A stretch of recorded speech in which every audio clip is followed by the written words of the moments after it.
Mae Canfod y Gan yn prosiect gan Canolfan Gaer William Matthias mewn partneriaeth gyda Tim Anabledd Dysgu Gwynedd. Sefydlwyd yn 2018 gyda grant tair mlynedd a hanner gan Spirit of 2012.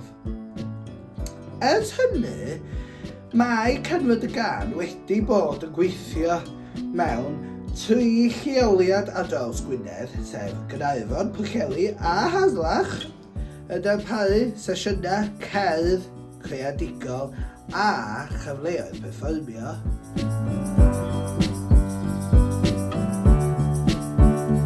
Yn sesiynau Canfod y Gan, da ni'n chwarae offerynnau a cael trio pethau newydd. Mae yna lot o ganu a da ni'n rhannu ein hoff gerddoriaeth efo'n gilydd.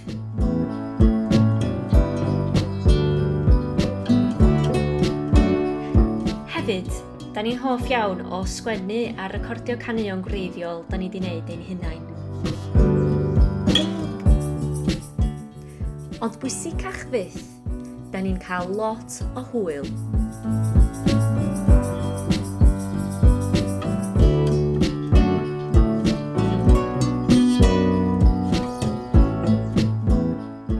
Dwi'n joio dod Canfod y Gan, canu efo pawb, neu ffindio efo gilydd a bawb bod yn hapus yn y music. Learning different songs and learning like how to play instruments. Mae jyst bod yn ystafell efo rhywun yn rhannu cerdd yn holl bwysig. A mae'n o ran iechyd meddwl hefyd, yn enwedig ar ôl y Covid. Happy, excited and confident.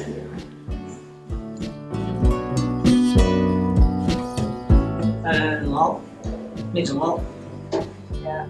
Being doing stuff with other people, like, get together, everyone around. Yeah. Mae Canfod y Gan wedi bod yn bwysig iawn ac yn dal i fod yn bwysig i ni dwi'n meddwl i gyd.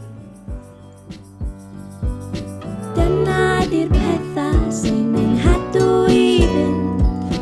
Dyna di'r pethau sy'n nghadw'n bositif. Dyna di'r pethau sy'n nghadw i fynd. Dyna di'r pethau sy'n nghadw'n bositif. Rydym yn ddiolchgar iawn i Cyngor Gwynedd a Steve Morgan Foundation am ei cefnogaeth i barhau gyda'r prosiect yma.